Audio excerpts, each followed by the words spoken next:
नमस्कार। आज है मराठों का उत्कर्ष। मराठा साम्राज्य का संस्थापक शिवाजी थे। बहुत बार आया है। शिवाजी का जन्म कब हुआ? तो 6 अप्रैल 1627 में शिवनेर दुर्ग, जो जुन्नार के समीप स्थित है, में हुआ था। शिवाजी के पिता का नाम क्या है? तो शाहजी भोसले तथा माता का नाम जीजाबाई। शाहजी भोसले और जीजाबाई उनकी माता का नाम था। शिवाजी भोसले की दूसरी पत्नी का नाम तुकाबाई मोहिते था।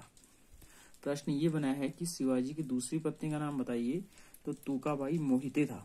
शिवाजी के गुरु कौन थे? तो कौंडदेव थे। बहुत बार ये भी आया है।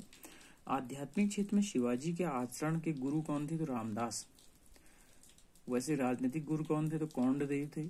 और आध्यात्मिक गुरु थे गुरु रामदास। बहुत बार ये प्रश्न आया है कि उनके राजनीतिक गुरु कौन थे या उनके आध्यात्मिक गुरु कौन थे, तो दोनों को आपने याद करना है। शिवाजी का विवाह शालबाई निम्बालकर से 1640 में हुआ। ठीक है। जीजाबाई और तुकाबाई शाहजी भोसले की 2 पत्नियां थी, लेकिन शिवाजी का विवाह किसके साथ हुआ? तो शाहबाई निम्बालकर से 1640 में हुआ। शाहजी ने शिवाजी को पूना की जागीर प्रदान कर स्वयं बीजापुर रियासत में नौकरी कर ली। शिवाजी को कहाँ जागीर दी? तो पूना में। और स्वयं कहाँ थे? तो बीजापुर में। अपने सैन्य अभियान के अंतर्गत 1644 ईस्वी में शिवाजी ने सर्वप्रथम बीजापुर के तोरण नामक एक पहाड़ी किले पर अधिकार किया। सबसे पहले शिवाजी ने किस किले पर अधिकार किया? तोरण पर किया। 1644। 1656 में शिवाजी ने रायगढ़ को अपनी राजधानी बनाया। शिवाजी ने रायगढ़ को कब अपनी राजधानी बनाया? तो 1656। बीजापुर के सुल्तान ने अपने योग्य सेनापति अफजल खां को सितंबर 1665 ईस्वी में शिवाजी को पराजित करने के लिए भेजा। शिवाजी ने अफजल खां की हत्या कर दी। शिवाजी ने सूरत को 1664 एवं 1670 2 बार लूटा। पुरंदर की संधि 1665 में महाराजा जयसिंह एवं शिवाजी के मध्य संपन्न हुई। बहुत बार ये प्रश्न आया है कि ये पुरंदर की संधि कब हुई? तो 1665 में हुई। 1672 में शिवाजी ने पन्नाहला दुर्ग को बीजापुर से छीना था। पन्नाहला दुर्ग किससे छीना? बीजापुर से। कब छीना? 1672 में। 5 जून 1674 को शिवाजी ने रायगढ़ में वाराणसी काशी के प्रसिद्ध विद्वान श्री गंगा भट्ट द्वारा अपना राज्याभिषेक करवाया। मूल रूप से गंगा भट्ट महाराष्ट्र के एक सम्मिलित ब्राह्मण थे जो लंबे समय से वाराणसी में रह रहे थे। इसी मूल रूप से कहेंगे कि गंगा भट्ट कहाँ के थे? तो महाराष्ट्र के थे, लेकिन वो लंबे समय से वाराणसी में यूपी में रह रहे थे। ये हो गया शिवाजी। उसके बाद आता है महाराष्ट्र के प्रमुख संत।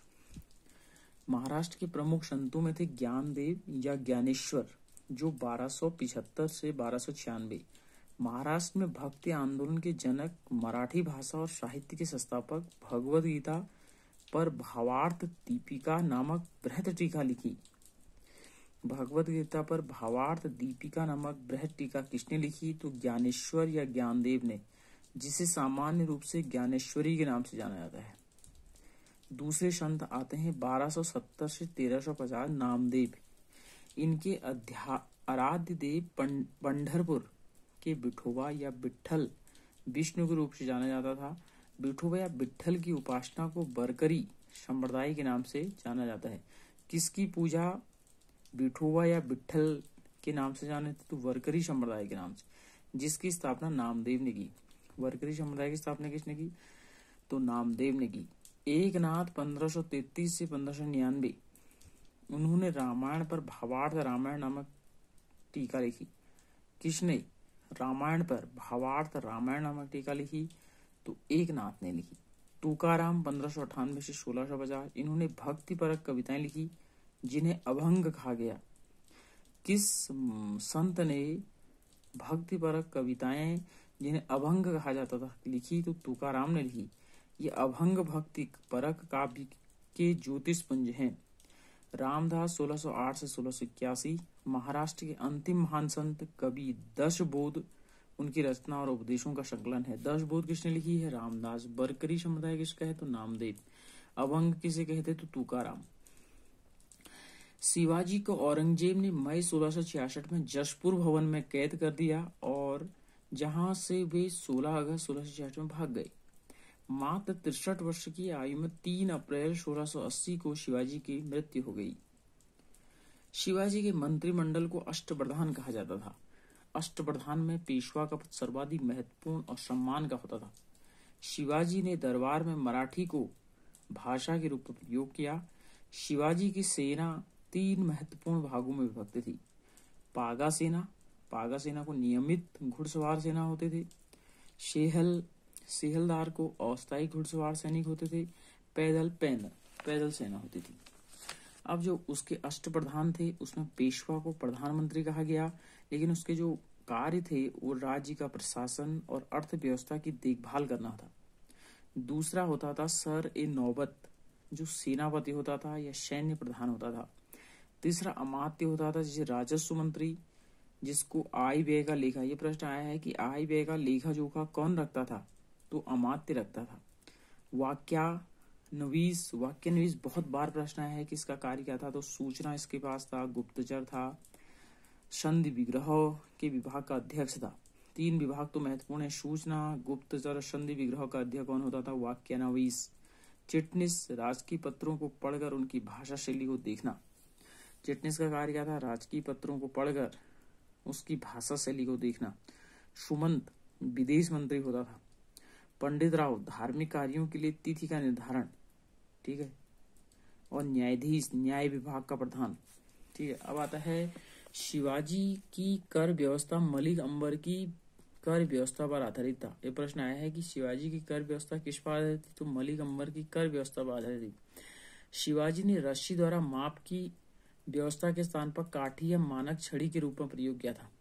काठी छड़ी का प्रयोग किसने किया, तो शिवाजी ने।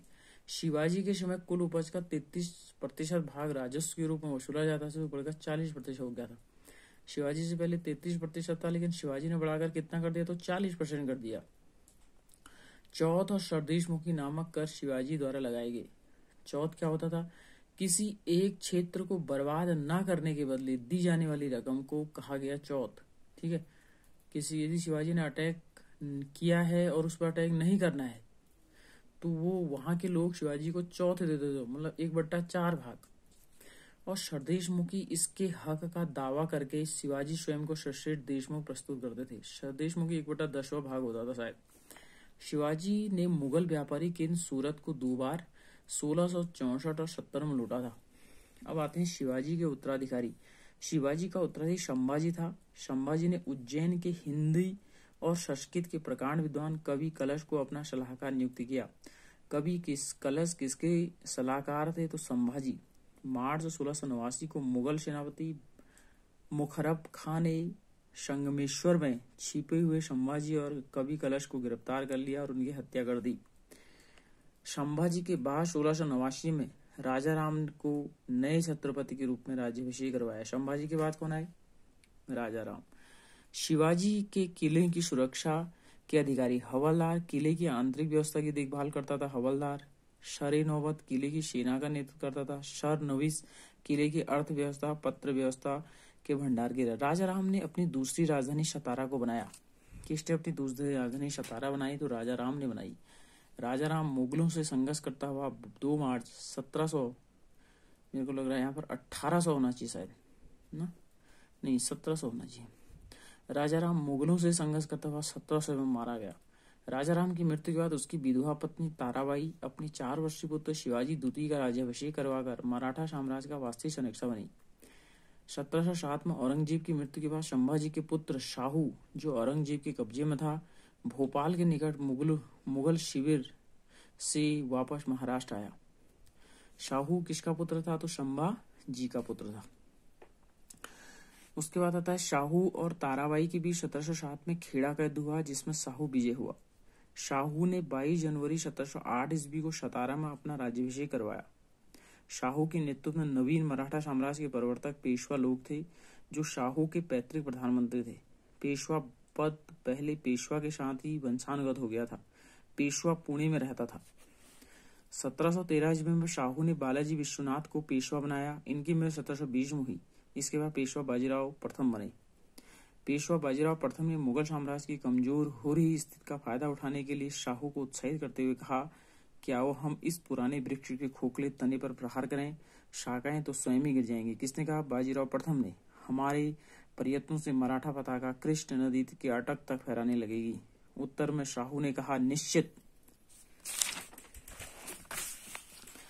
निश्चित रूप से ही आप इसे हिमालय के पार गाड़ देंगे। निसंदेह आप योग्य पिता के योग्य पुत्र हैं। शाहू ने किससे कहा? बाजीराव प्रथम से।